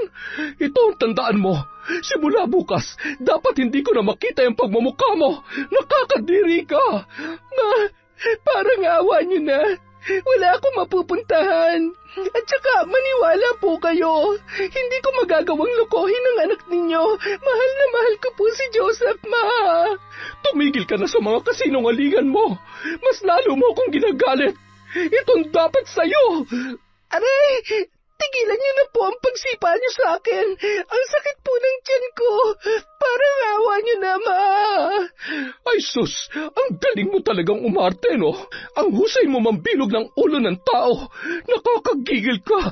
Mas lalo mong pinaiinit ang ulo ko. Dapat, pagbalik ko, wala ka na sa pamamahay na ito. Pag nakita pa kita, mas lalong magiging imperno ang buhay mo. Magmamakaawa pa sana si Dayan, kaso ay tinalikuran na siya ng matanda. Nagmamadali na lang siyang tumayo at nagpunta sa kanyang kwarto. Kumuha siya ng backpack at inilagay doon ang kanyang mahalagang gamit. Napagdesisyonan na lamang niyang umalis at baka mas lalo pang magalit at saktan siya ng kanyang biyanan. Nang lalabas na sana ay napahinto siya at napatingin sa ilalim ng kama. Kinuha niya ang isang kahon doon at binitbit. Napatingin naman si Dayan sa pendant ng kwintas na susi sa nakakandadong kahon at dahan-dahang naglakad palabas. Hindi naman niya mapigilan na mamilipit dahil sa sakit ng tiyan, pero tiniis niya na lamang yun. Habang naghihintay ng masasakyan ay nakita niya si William. Nag-usisa ang lalaki kaya sinabi niya ang lahat ng nangyari. Hindi ito naniwala at nagbiro pa. Pero nang makitang namimilipit sa sakit ng tiyan si Dayan, ay bigla itong kinabahan. Lalo yung nadagdagan nang makitang may dugong umagos sa may hita ng babae. Agad na sinugod ni William si Dayan sa ospital. Binantayan pa niya yon ng ilang oras at nagpaalam din na siya ay uuwi na. Sinabihan niya pa ang babae na babalikan niya ito. Pero sabi lang ni Dayan ay wag nang mabahala dahil kaya niya na ang kanyang sarili at gusto niya rin na mapag-isa. Mabuti na lamang na intindihan yon ng lalaki. Hindi na namilit pa si William at sinabihan na lamang si Dayan na tawagan siya kung magkakaroon ng problema o kung may kailangan. Pagkatapos noon ay umalis na si William sa ospital. Makalipas ang ilang minuto, dumating ang doktor at masayang ibinalita sa babae na ligtas ang bata sa kanyang sinapupunan. Sinabihan din siya na kailangan niya ng bed rest, lalo na't maselan ang kanyang pagbubuntis. Hindi siya makapaniwala na 2 buwan na siyang buntis. Magkakaroon na sila ng baby ng kanyang pinakamamahal na asawa. Sa pagkakataong yun, ilang ulit niyang tinawagan si Joseph para ibalita sana ang tungkol sa kanyang pagbubuntis. Kaso hindi yun sinasagot ng lalaki. Sa halip ay pinapatayan siya ng telepono. Kinabukasan, pinayagan na ng doktor na makauwi si Dayan. Habang paika-ikang naglalakad palabas ang babae, ay paulit-ulit niyang tinitingnan ang lalaki sa picture. Kahit anong pilit niyang alalahanin, ay hindi talaga niya kilala ang lalaking yun. Dahil sa sobrang tutok sa cellphone, ay nabangga ni Dayan ang kanyang nakasalubong. Ay hala, sorry po. Hindi ko po sinasadya. Okay lang po ba kayo? Ayos lang ako. Sa susunod, huwag kang mag-cellphone pag... Pag ano po? Ay, hala, wait. Pamilyar po kayo. Pasensya na, nagmamadali ako, ma'am. Maiwan na kita. Teka, saglit. Sisigaw ako rito kapag umalis ka. Nagmamadali talaga ako. Hinihintay na ako ng asawa at anak ko, kaya pasensya ka na. Sandali lang sabi eh. Iniiwasan mo ba ako? Anong pinagsasabi mo? Hindi kita kilala, ma'am. Hindi rin kita kilala, pero please, pwede ba kitang makausap sandali? Hindi po. Kailangan ko nang umalis. Paraanin niyo ako. Ikaw to, di ba? Hindi ako yan. Pwede ba? Huwag kang umarang sa daraanan ko. Hindi mo pa nga tinitingnan yung picture eh, kaya sige na. Umamin ka na. Ikaw ba to? Nakikiusap ako sa'yo. Hirap na ako.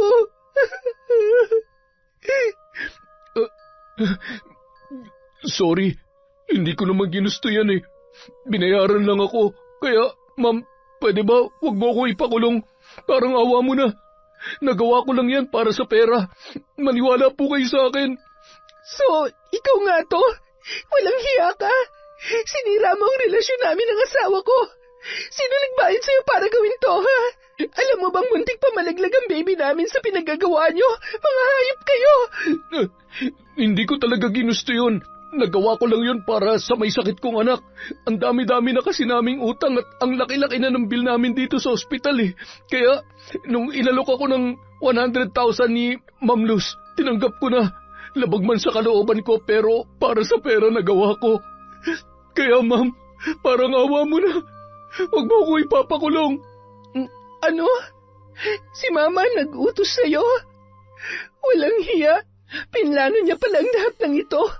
Akala ko nagbago na siya. Inuto niya lang pala ako. Ang tanga-tanga ko. Bakit ba naniwala ako sa kanya? Magbabayad siya. Magbabayad kayo sa ginawa niyo sa akin. Ma'am, kailangan ako ng asawa at anak ko. Pero hindi ko kayo ginalaw. Picture lang yun. Pangako. Oo, may pera ka na para sa anak mo may sakit. Pero hindi ka ba nakukonsensya na nakuha mo yun sa masamang paraan? Ha? Muntik pa mawala ang baby ko sa lecheng plano niyong yan. Matapos sabihin yon ni Dayan, ay iniwan na siya ni Rudy na lumuluhod pa at nagmamakaawang wag ipakulong. Agad naman naghanap ang babae ng matutuluyan. Mabuti na lang may nakita siyang paupahan. Gabi na nang siya'y makarating doon. Nagpahinga lang siya saglit at ilang minuto ay binuksan ang nakakandadong kahon. Gamit ang susing palawit ng kanyang kwintas. Ang laman noon ay ang mga gamit sa pambabarang na ipinamana sa kanya ng kanyang lola bago yun namatay. Kinuha niya ang mga yun at dahan-dahang inilabas. Nagsindi ang babae ng 3 itim na kandila habang dahan-dahang binubuklat ang lumang aklat na may punit-punit na pahina. Nakasulat sa wikang hindi halos mabasa. Isa itong lumang ritual para sa mga nilapastangan, sa mga ginipit at sa mga kailangang maningil. Sa kanyang harapan, nakalatag ang isang lumang family picture ng kanyang asawa. Kinuha niya yon sa lumang wallet ni Joseph. Pinunit niya ang bahagi kung saan naroon ang muka ni Luz, ang matandang babae na nagmalupit sa kanya. Ipinatong niya ang litrato ng biyanan sa gitna ng platitong itim. Binudburan ng abo ng nasunog na dahon ng kamangyan, pulbos na galing sa pinatuyong alitaptap at alkitran, tsaka pinalibutan ng sinulid na pula at itim. Isa-isang nagliyab ang kandila habang binibigkas niya ang orasyon ng paulit-ulit. Samantala, nagising si Luz dulot ng biglaang pagsakit ng kanyang batok. Parang may mainit na tumulo doon. Agad naman siyang napabalikwas ng bangon at napatingin sa salamin.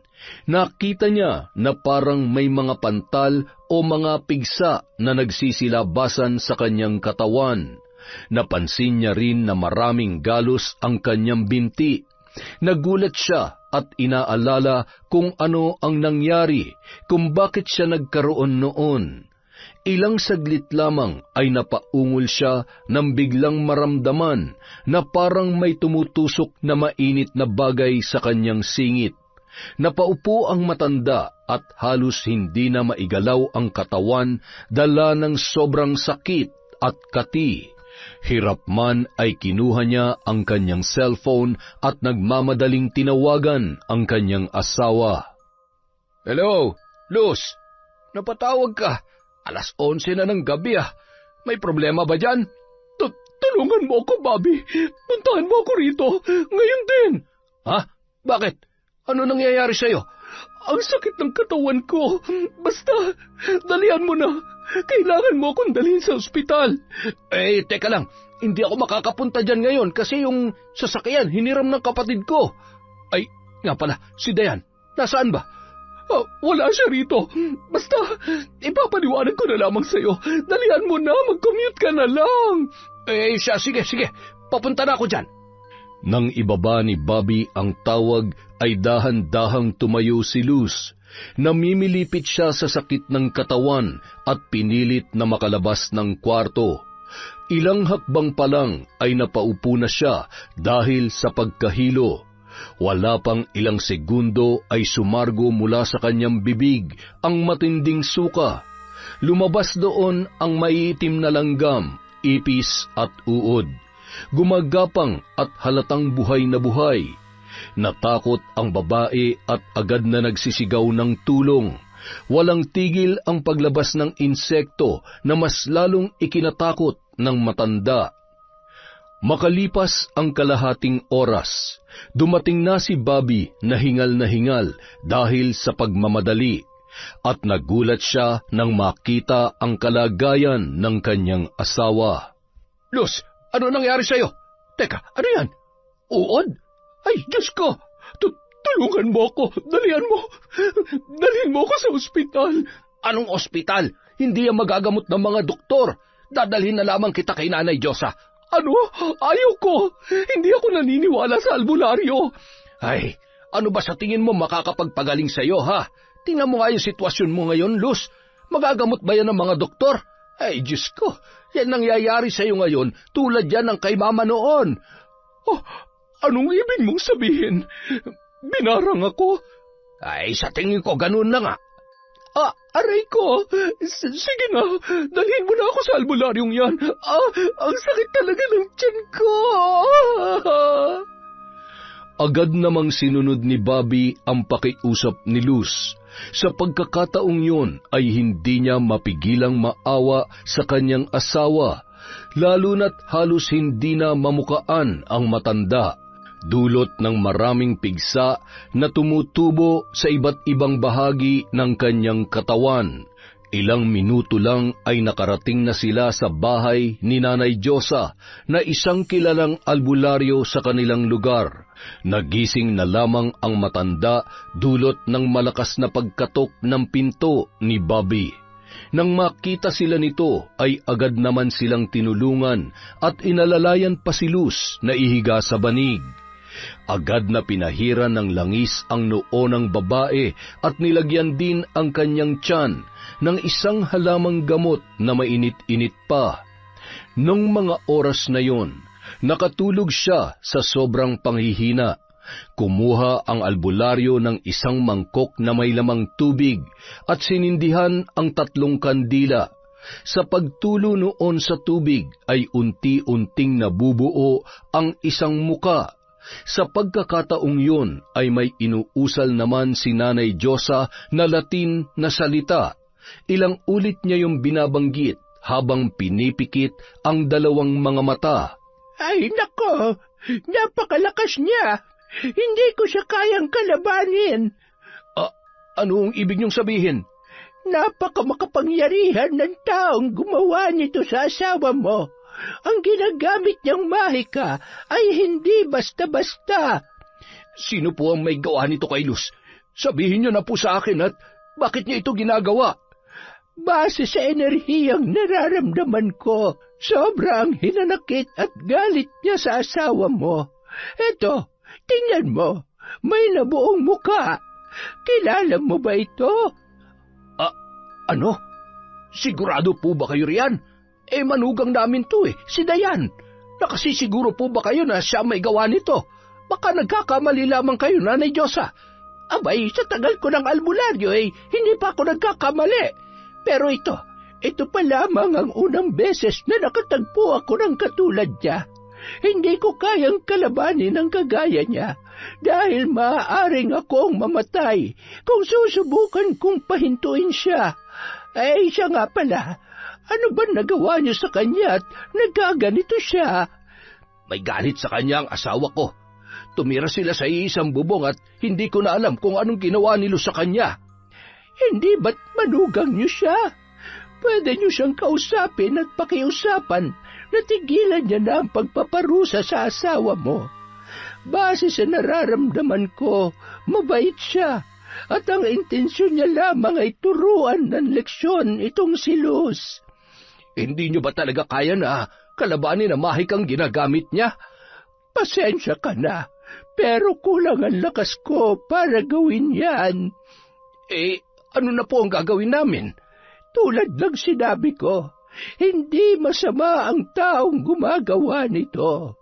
Maaari niyo siyang pakiusapan at humingi ng tawad sa mga kasalanang ginawa ng asawa mo.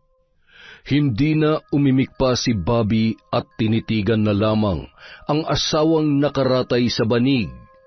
Samantala, habang nakatingin sa malakas na alon ay nakatanggap ng tawag si Joseph mula sa amang si Bobby. Ibinalita ng matanda sa kanya ang mga nangyayari. Nagtataka siya kung anong nagawa ng kanyang ina kay Dayan, kung bakit ganun na lang ang galit ng babae sa kanyang biyanan. Kahit may hinanakit pa sa kanyang kalooban, ay tinawagan niya ang asawa upang mag-usisa at pakiusapan na ihintunan nito ang kanyang ginagawa. Sa kabilang banda, habang taimtim na inuusal ni Dayan ang mga orasyon, ay nagambala siya sa pagtunog ng kanyang cellphone. Hindi niya sana yun sasagutin pero hindi ito humihinto at paulit-ulit lamang na tumutunog. Hello, Dayan? Buti sinagot mo. Bakit? Anong kailangan mo? Akala ko di ka magiging katulad ng lola mo. Akala ko tinapon mo na yung pinamana niya sa yung mga gamit niya sa pambabarang. Pero ano nangyayari, ha? Anong kasalanan ni Mama sa'yo para gawin mo yun sa kanya? Anong kasalanan niya? Malaki, Joseph. Siya ang dahilan kung bakit nagkasira tayo. Siya may pakana sa likod ng mga pictures na yon. Sinetap niya ako. Hindi lang yon. Muntik na mawala sa atin ang baby natin dahil sa pananakit niya sa akin. Ano? Ulitin mo nga mga sinabi mo. Ibig mo sabihin, buntis ka? Oo, 2 buwan na. Kung nagdududa ka kung sinong ama, handa akong ipa-DNA test to. Para mapatunayan sa'yo at sa mama mo na hindi ako nagloko at hindi totoo lahat ng binibintang niya sa akin. Hindi mo kailangan magpa-DNA test. Naniniwala ako sa'yo. Masaya ako malaman na magkakababy na tayo.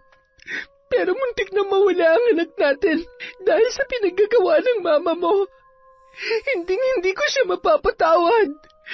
Dayan, nakikiusap ako. Pag-usapan natin to ng mahinahon. Hindi mo kailangang gamitin yung mga mahika na yan para parusahan siya. Sige na, ako na nagmamakaawa sa'yo. Alam mo, mahal ko yung mama mo. Tinuring ko siyang tunay kong ina. Kahit hindi maganda yung pagtatrato niya sa akin, pero kailangan niya maranasan to, Joseph, para matuto at mapagtanto niya ang mga mali niyang nagawa. Please, love, ihinto mo na to.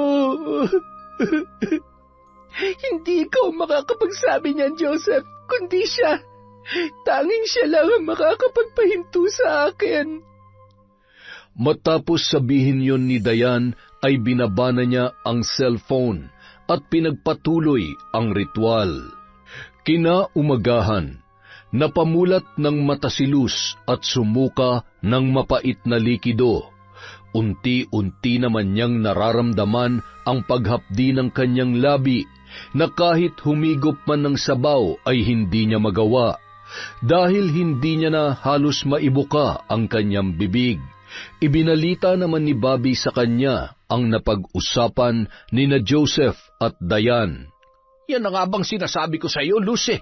Hindi ba't binalaan na kita na huwag mong pagmamalupitan si Dayan? Kita mo ngayon ang sitwasyon mo. Yan ang resulta ng inggit at selos mo. Ano ka ba naman? Bakit mo nagagawa sa manugang mo yun, ha? Sobrang-sobra ka na talaga. Sasagot na sana si Luz, pero hindi niya na kayang ibuka ang kanyang bibig at halos wala na ring lumalabas na boses mula roon. Masakit ang katawan, dulot ng maraming pigsa at sugat, dahan-dahan siyang nagtalukbong ng kumot. Pumikit siya at doon umagos ang kanyang luha. Sa pagkakataong yun ay taimtim siyang nagdarasal na naway patawarin siya sa mga kasalanang nagawa niya at nagmamakaawa rin siyang ihintuna ng kanyang manugang ang pagpaparusa sa kanya.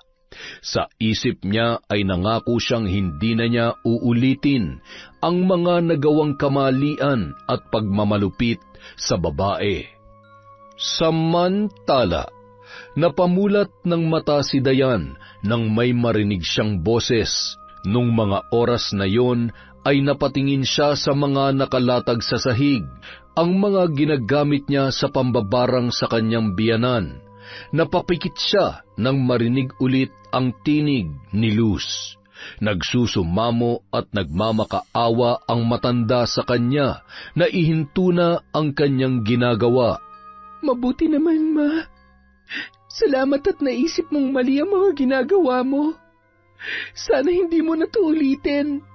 Yun na lamang ang nasabi ni Diana at marahang hinipan ang kandilang nauupos na. Inilagay niya ulit ang mga gamit sa pambabarang sa loob ng kahon at kinandado yon. Makalipas ang 2 araw, nagising si Luz sa mahabang pagkakatulog. Ramdam pa rin ng matanda ang panghihina pero wala ng sakit, sugat at mga pigsa. Ganoon pa man, makikita pa rin ang malaking pagpayat nito dahil ilang araw siyang walang ganang kumain. Napatingin naman siya sa paligid. Nagulat na lamang nang malamang nakauwi na pala siya sa bahay ng mag-asawa. Una niyang hinanap si Dayan at sa pagkakataong yun ay nalungkot siya sa itinugon ni Bobby. Hindi kasi alam ng kanyang asawa kung nasaan ang kanilang manugang. Ilang ulit nilang tinawagan ang babae pero hindi sila sinasagot nito. Kinabukasan, habang nagwawalis ng bakuran si Luz ay bigla na lamang siyang napahinto at napaluhod nang makita ang manugang na nakangiting nakatingin sa kanya. Ma, kumusta na po kayo? Dayan, anak, patawarin mo ko. Hindi ko na ulitin, pangako. Kasalanan ko ang lahat. Tatanggapin ko yung parusa mo sa akin, basta patawarin mo lamang ako. Okay na po yun, Ma. Sorry po sa mga nagawa ko sa inyo. Hindi, ako dapat ang humingi ng kapatawaran. Kasi ako nagkasala. Sorry kung pinagbintangan at ginawang kita ng mga kwento. Nagsiselos lamang ako kasi parang inagaw mo kasi sa akin yung anak ko eh. Ma, hindi mo dapat maramdaman yan. Kasi yung pagiging nanay mo, hindi yan mapapalitan. Kayo pa rin ang unang babae sa buhay ni Joseph. Lagi niyo po yung tatandaan. Ang bait-bait mo pala. Sorry kung ngayon ko lang nakitang kabutihan mo. Ayos lang po, Ma. Siya nga pala, meron po akong balita. Ano yun? 2 buwan na po akong buntis. Magiging lola na po kayo. Ha? Totoo ba? Opo, Ma. Huwag po kayo magduda kung kanino to kasi si Joseph lang ang tanging lalaki sa buhay ko. Hindi naman ako nag-iisip ng ganyan. Nagpapasalamat lang ako sa Diyos. Abay, totoo ba talaga? Naku, excited na akong makarga ang apo ko. Tumawa na lamang si Dayan sa reaksyon ng kanyang biyanan. Ibinalita naman yon ni Luz kay Bobby at sa pagkakataong yon ay parang nanalo sa loto ang dalawa. Sa mga sumunod na araw ay parang mamahaling bagay si Dayan dahil alagang-alaga siya ng kanyang mga biyanan. Nung araw ding yon, inilibing niya na sa likod ng kanilang bahay ang kahon na naglalaman ng mga gamit sa pambabarang. Nais niyang ibaon yun at kalimutan para hindi na magamit kailanman. Nagkaayos na sila ni Joseph at balak pa ng lalaki na pagbaba niya ng barko ay hindi na siya babalik pa at mamumuhay na lamang kasama ang mga mahal niya sa buhay, lalong-lalo na ang kanyang asawa at anak. Yon! Ganon pa rin. Isa na namang malupit na kwento mula sa kwentong Enteng. Napakaganda naman nun, happy ending tayo. Pinatawad si Luz ng kanyang manugang. At dahil absent tayo sa shoutout kahapon, meron tayo ngayon. Bawi-bawi lang, boys. Simulan natin kay Ednalyn Tupas. Hi kay Idol Ashtin Olviga, kay Roslyn Jimenez. Hello po kay Corazon Clemente, kay Abel Hipolito, kay Virginia Venson, kay Jeneline Mix Vlog. Hi kay Jocelyn Dordas from Patrick Dordas. Hello po kay Virginia Belay. Shout out kay Lucila Lucero, kay Christy Gaitan. Hi kay Lady Dam. Sa Alajid family from Kalampanog Channel. Hi kay Missy Trota. Hello po sa Flores and Naong family. Hi kay Raquel Zalameda. Shout out kay Lorenzo Nabulayan from Queen Jenny. Hi po kay Jing Wang. Hello kay Andrea Novello, kay Eurasia Berto, kay Anne Mary Danya from Qatar. Hello po kay Zoe Sky Zorilla. Hi kay Rosemary Casonete. Hello po kay LVMD. Shout out kay Zilpha Hara Ricart. Hi kay Maria Lina Kagawa, kay Evangeline Naadat, kay Alicia Lauro. Hello po kay Lilia Malate. Hi kay Mardy Suzuki, kay Marjorie Dequilla, kay Diaries Yuki, hello kay Kurt Mina, kay Lydia Lopez, kay Angelica del Rosario, kay Maria Liza Mula, shout out kay Elizabeth Maramot, kay Sheila Camino, kay Josefina Fuelias, kay Leia Delfin from Rico Alde, shout out kay Richel Adapon, kay Rosette Ersando, kay May Baylen, kay Rachel Villacrucis, happy birthday po sa apo ni Febe Ranyada, hi kay Salvacion Mabia, kay Jing Mendoza, kay Scarlett Sky Maniego, hi kay Michelle Cardo Fabro, Trico Das Animation, hello po kay Robert Crimen, kay Maria Grace Grefaldia, kay Annalisa Puazo, kay Odessa Lejano, kay Cune Castillo from Sesa, hi kay Charlene Gumansing, kay Marites Pinka, kay Abby Ruiz, Wildcats Kuting, kay Lynette Reparado, kay Good Samaritan, hello po kay Red Gaspar, kay Lynn Ferrer TV, sa TVJ Rosie Hedorio, hi po kay Lord Queen OFW Vlog, kay Elizabeth Dungka, kay Abner Peredo, kay Girly Joy Cayetano, shout out kay Kel Rodis, kay Michelle Cedron, kay Aurora Cristobal, kay Joe Dordas from Patrick Dordas, hi kay Hani from Tokyo, Japan, kay Sophiel, kay Nene Gayas, hello po kay Doris Estander, kay Raquel Romualdo, kay Dolores Bell, kay Sofian Nang from Chona Baynosa from Malaysia, hi kay Willie Malbas, kay Marilu Francisco, hello po kay Merly Patalia, kay Shauma TV, kay Ruth Ann Migano, shout out kay Jackie Ram, kay Merly Kidian, sa Alahids family from Jenaline Rodrigo, kay Rosalina Bugayong, kay Leonora Ventura from QC, Lovely Poras from Diaries Yuki, kay Edgar Francisco, kay Jefferson Hapson, kay Elizabeth Maramot, kay Sang O, hello po kay Precious Lintawo, kay Arlene Torquiza, kay Kiarsa, kay Emily Cosino, kay Merly Pura, sa De Jesus at Manalang family from Amelie Manalang, kay Kylor Draboy, kay Reyna Glenn Panayas, hello po kay Erica Hesmel, kay Manchi Liaser, kay Agatha Maganda, hello po sa Cabral, Anilio, Rosales, Perez, Bibale, Baby Cabral from Estela da Silva.